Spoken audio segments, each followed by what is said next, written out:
Let's call to order the work session for the Cochise County Board of Supervisors. Meeting on Board of Supervisors hearing room. Pursuant to ARS 38.431.03H, the public will have access to the meeting room 15 minutes prior to the start of the meeting.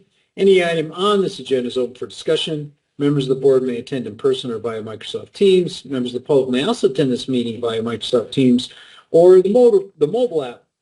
Work sessions are a time for staff to inform and discuss agenda items with the Board of Supervisors, and public comment will not be taken. We'll do a roll call. District 1. Crosby is here. District 2. Gomez is here. And District 3, Antonori here. All supervisors are present and in person. We'll go to Ms. Gilman to kick us off. Sure. So the elections budget will be presented. Actually, I think Joe's going to do most of the talking today. We have a few items that we need to bring to the board's attention regarding our labor costs and some upcoming election costs. So making sure that we're funded appropriately for 2025, 2020. This goes until July of 2026. So not the primary election, but we do have those special elections. Is recruiting on this agenda?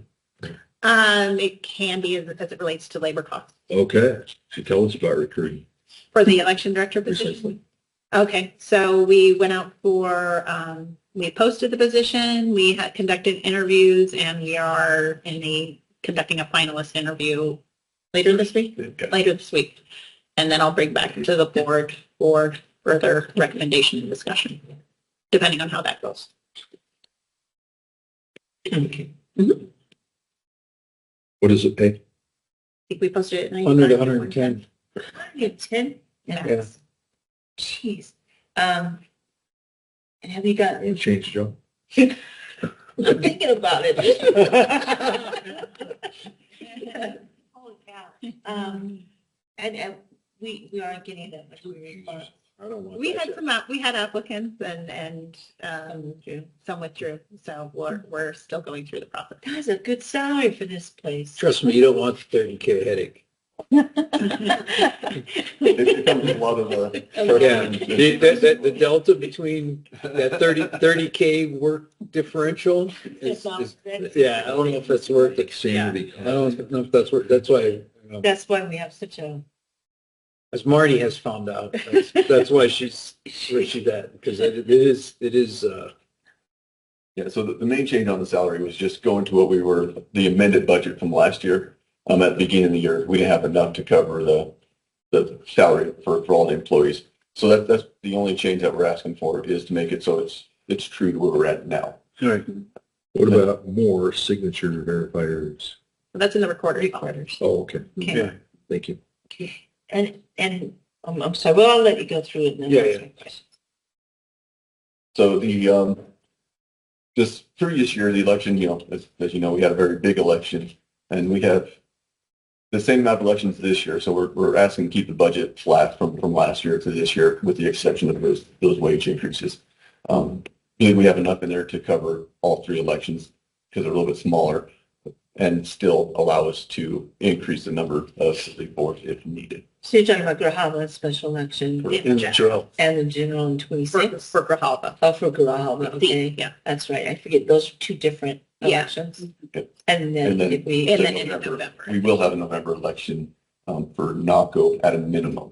It's not just Oh, local, really? Not the school district. not the Correct. school. and then plus the other potential election. Okay. That's a little The small group. It's small. really small. Is it mail-in only? It could be. Yeah. You have like one polling place open somewhere?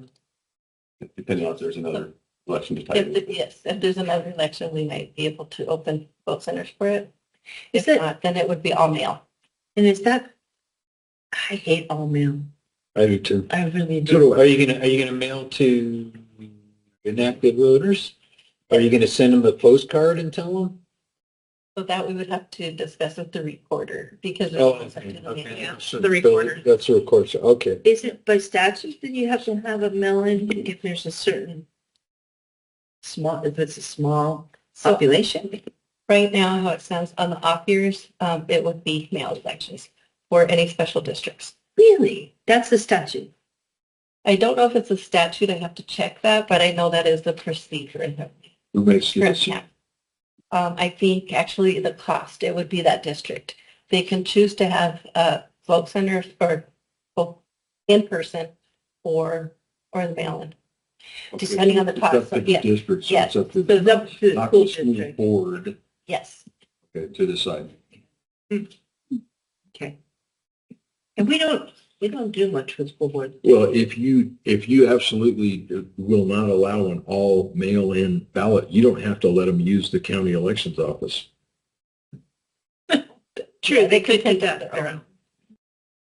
It's a IGA with the county to utilize the services of the election department.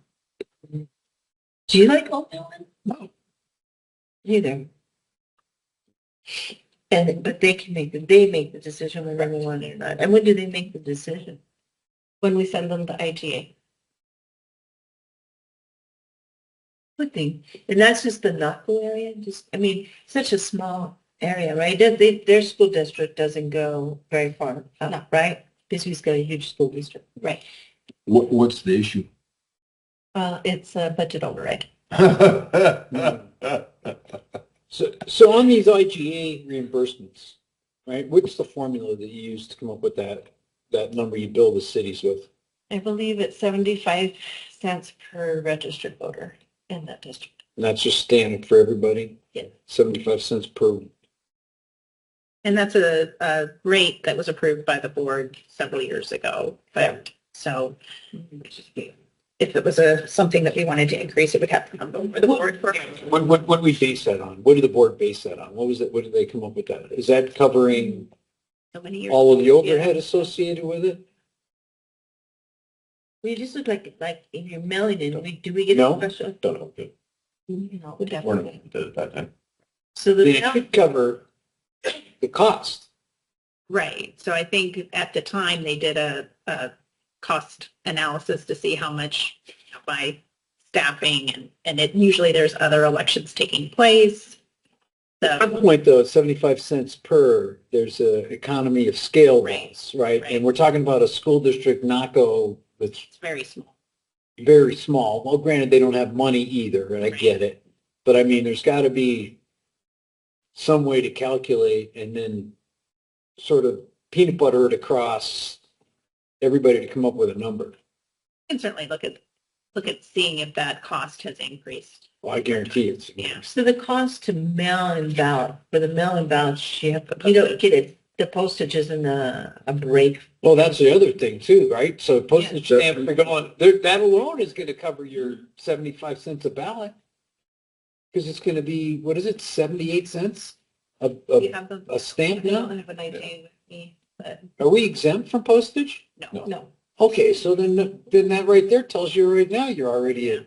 so we'll have to take a look at that, a deeper look, because we don't have those numbers off the top of our We might head. have, Well, I definitely want to take a deeper look at that. Yeah, we might have some more charges on there. I think there are, yeah. And I know if we, And you charge the cities or the school districts? yes, and in the event that we would, well, this is a school override, so we wouldn't, but when we do, like the board members, and we have to cancel an appointment, then we charge them $250 administrative fees to cancel an appointment. Okay.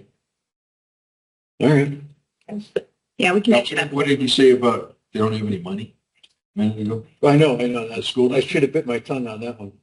The school district? Yeah, So they're asking for a budget override when you don't have any money? right. And they were talking about the taxpayers, right? Or I got you. I'm just trying to figure out here a fair way that everybody across the board covers the cost to the county taxpayers at large, right? So you have county taxpayers, you have a small district. There's no reason that taxpayers in Wilcox should be subsidizing an election in Naco. That's what I'm getting at. And we have the same issue, I believe, as the jail district, which the appeals court recognized that you didn't give these day of voters a chance. Well, that's why I brought that up, right? We got to figure out, we got to make sure that there's either a postcard that is mailed to every single inactive voter, or you have an open polling place. Okay. And that meets the criteria that was sort of put forth by the court to not. Right, well, so we have to be very cognizant of that and careful of that because we don't want to keep doing the same thing again. No. Well, let me ask you, so the way this postage works, it has to go, so they put it in the box, mailbox, or, It's sort of. That's in the recorder's budget too, Okay. for a mail ballot, that's in the. Yeah. no, I'm just wondering, but it has to go all the way up to Phoenix and then comes back down, Yeah. right? Actually, they get mailed out of Phoenix. They get printed at Runback and they automatically print from there. From there, and then they have to go back to Phoenix to get sorted to come back here. Because there's no processing. of the- Cherry Bell shut down. Yeah, that's what she's talking about. Yeah, The so- Southern Post Office. used to I'm be just Cherry trying to Bell. think of like Where? the time. Cherry, and frame. she signed, the Cherry Bell Post Office was the regional distribution for Southern Arizona, and then they closed it down, so now everything's got to go to Phoenix. Yeah. Okay, so let's say, here's this IGA, and the school district wants all mail-in voting. And we say, no, you can't do all mail-in voting. You have to have a vote center open, or you have to do some correct criteria. And they say, no, we don't want that. They say, well, then you can use. Then you do your own election. That's what we tell them. Yeah, you do your own election. We're not going to help you out. But we're just exploring that. We haven't voted on that. Well, We're not that's right. soliciting a vote Right. at this time. Right. No. Yeah. That's what we should Well, explore. it would come up when the IGA comes before the board to approve for the election, Mhm. and then we could have that discussion. That's right, because we're not having it now. We're not having it. That's right. All right. We're We're getting back. discussing the cost of such election. Getting back. That's what we're talking about. We're talking about the 60-something $1,000 that she gets from all of the IGAs related As revenue. to running local. And if that can be increased, if we increase the fees according to what it actually costs. Take more money from this district with no money, right?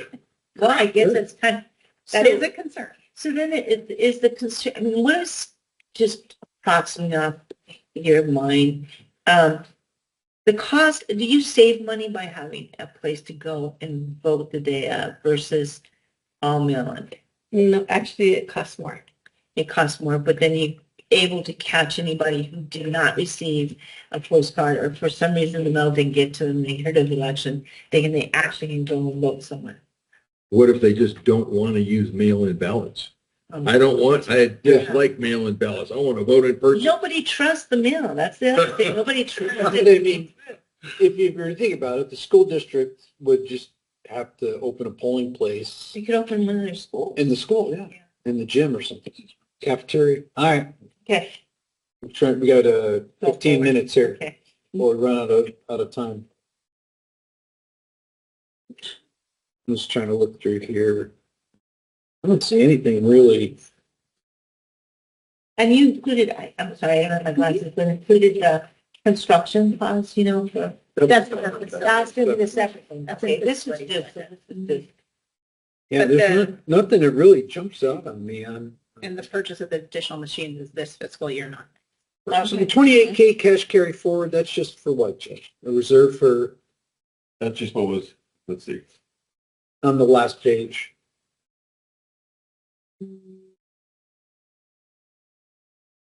Is that just the contingency that gets moved forward, I believe?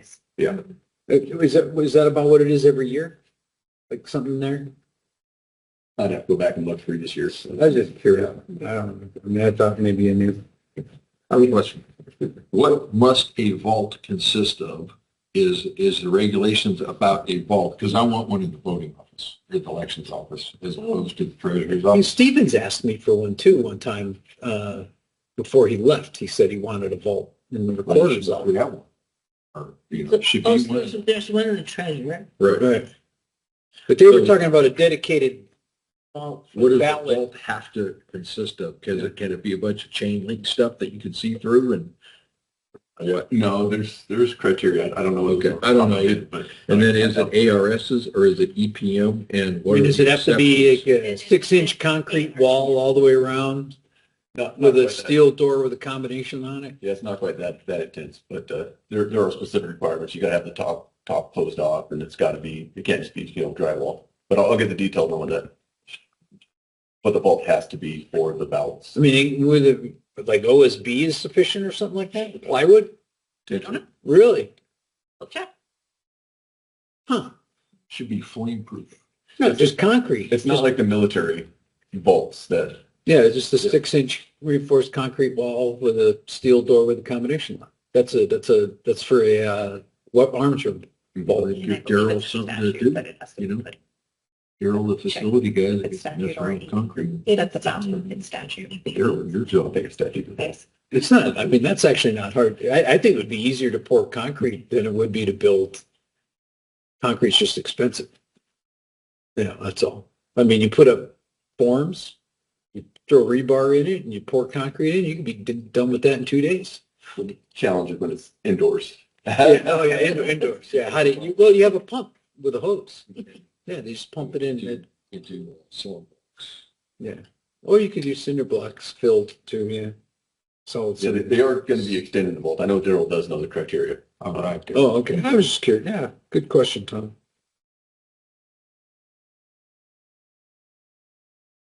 Not a lot of money here, man. For elections. It goes back to We're where, not scrimping, I know, we shouldn't scrimp. shouldn't scrimp. So for Bahamas, right? Not a lot of money at all. So for the two special, elections, if you move, we will get reimbursed for the very close to being. For both of those. Are you thinking of hiring more Yeah. people? Yes, we have to figure out how we're doing We for the Bahamas election. we did hire 2 new early board members Okay. so far, so. And we know there's vote centers, you would, the board approved those Right. vote centers. Right, the Douglas, yeah. Just people. So it'll be performed as according to, as if it were a regular What primary. are these contractual services, the 454K? Aren't that perhaps? Well, or does that come out of recorder? No, this is data processing, repair and maintenance contractual services. So is this to fix the machines or is this to? EF&F and back. Oh, that's also printing and, Right. oh yeah, so 454 is a subtotal. And that's for printing and everything? Yes, correct. Well, you have a vendor, right, that prints the ballot. Does that come out of you guys as reporter, right? It comes out of our budget. Okay. You guys don't get an option, right, of using 1 or 2 vendors. You're just kind of, you have to use what the state tells You you? have to go out of state. We could pick another vendor right now. That's the vendor we're using. And How great was they the last time for the Runback, 24, they were very accommodating. even though they didn't have a early summer ballot? What? Runback just prints it. It It's just prints it? S&S that did the programming. So the Runback- programming is the one that should oversees how the ballot is printed. Yes. Yeah. And then we proof the ballots before they go to print. So So you we've can, talked about how we're going to improve Yeah. that proofing process. Yeah, and are you going to use that proofing process to selection? Like invite people to come in? Okay. Yeah, because that's going to be At important. least there's Have going a to couple be checks. way fewer precincts. Right. Right. Yes. I mean, That's there's only something, yeah. 22, right? That's another issue. precincts? Yeah. There's We got too 55. too many. No, but I precincts. that are in this group. It's 12 precincts. 12 precincts, right? Agreed. Heavy with the-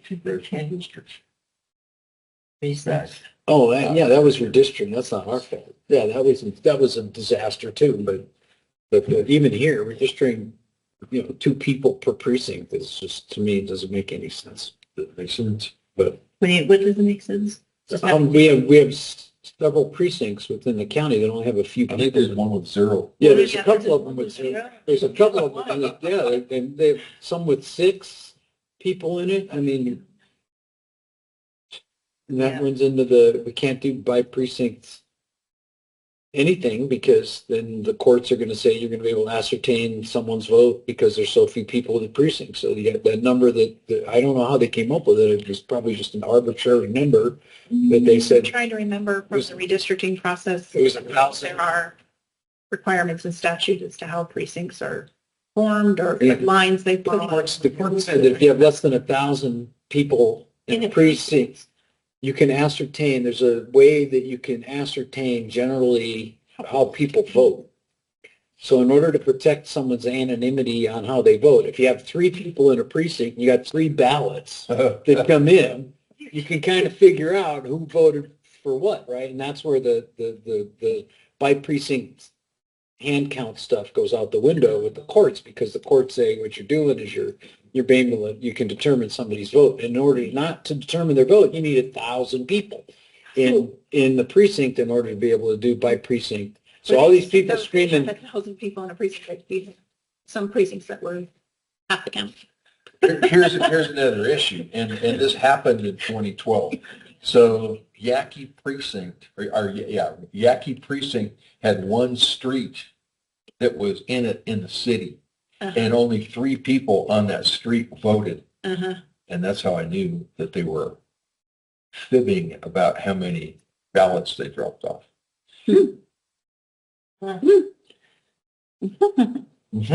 So there's probably 12 people on that street that could have voted, but only 3 did. Gotcha. That's what I'm saying. So Yeah. the courts have said that you can ascertain if there's certain, so that I think they just came, some judge just said 1,000 people. You need 1,000 people, in order to not be able to Figure out. how, who's voting what. So Frank, is an undervote a vote? Is it, yeah, sure. Sure about that? An undervote or no, where people leave the No. ballot blank? Is it a Yeah, vote? which most certainly is. Absolutely. I'm not sure. I will talk, I can't talk to you about it offline. I was just going to say, because I will tell you there was I'll just tell it now. I don't know if I got to use it. There is an election strategy Sorry. for that. For candidates. to- Yeah, it has to do with percentages. If something has to Right. pass by a certain Or, percentage. or if you're in a race, for example, like state rep, that you have 2, you can vote for 2 and you don't vote. A single shot effort where you leave the bubble blank is a vote. And that's the way I see it. I consider an undervote a vote. Okay, what about city council where you have 3 people and you only Yeah, vote for 1? right, that's How right. how many undervotes is that if you only vote for 1 when you could have voted for 3? Is it 1 undervote or is it 2? It's 2. How do you know? How do you figure it out? No, I get what you're saying. I get what you're saying, but it's still a vote though. The flaw in the Because system. That's if you decided not to vote. that is Yeah, correct. none of But the what you're doing by not voting for them other 2, you're not diluting the vote for that 1 that you voted for. So that's the strategy. It works particularly in races where you're voting for 2 or more candidates. City It council. works really, really well. And in some cases where you want to, I'll give you an example. So look at the Martha McSally Senate race, right? Her and Doug Ducey were on the ballot together. Doug Ducey got 250,000 more votes than Martha McSally did, and they're both statewide candidates. Martha lost, Ducey won. So how did that happen? How did 250,000 people left the bubble blank on that race? So that was a vote. She lost because of that. That's the way I look at it. That's what you're saying, because they didn't vote. None of the above. People voted, left it blank because they couldn't vote for her, or they didn't want to vote for her. They could not vote for the Democrat either. So by not voting for either of them, it's a vote. They deliberately left the bubble blank. And by doing that, McSally lost. So it's a vote. I'd see it as a vote. Whether it's legally the definition, I don't know, Tom. I But can't to me, remember from a- either. But from whatever, a- it changed from one year to the next. It changed whether that was going to be counted as a vote or not because of the issue about percentages. You got to have such a percentage. So do we count these or do we not count those? Oh, I see what you're saying from that perspective. Yeah, under Title 16, does that count as a vote to be determined whether or not it's a percentage of the total vote? That's why there should be no at-large offices or elections. No at-large offices or elections. Thank you. Do we have at large in the county? Oh, the city council. Oh, because it's, You it's got not it by in the state. ward. You got It's two, not. two people in the state house. They both represent LD 19 instead of having Half the- 19 South, LD 19 North, or something like that. Yeah, I got you. It's no good, man. It's no good. I would agree with that. Subverts. Yeah, that's why Tucson is such a mess, because they do at large. Yeah, I agree. Well, thank you. Florida. We should explore that. Sometime. Maybe. I don't have any other questions. I mean, the budget's pretty tight and sparse as it is. There's nothing short of the emergency guy. You're probably one of the also very lean, Small but mighty department. small but mighty department. As Tom says, though, we shouldn't skimp from elections. That's right. Yeah. So we will fund what needs to be funded. Absolutely. All right. Yeah. That's it. The next one will be, the next meeting will be budget session for the Board of Supervisors and Risk Management. So we're up next. So we're on Thank you. IT next. Oh, IT's next? Yeah. Why is this sheet on my thing? Hi, sorry. Did I grab the wrong one? Oh, I did. You jumped I'm sorry. ahead. I jumped ahead. Oh, yeah. So the next one, I'm sorry. So the next meeting is the follow-on for budget work session for IT. Yeah. Okay. That should be short and sweet. And then it's the Board of Supervisors after that. Guys,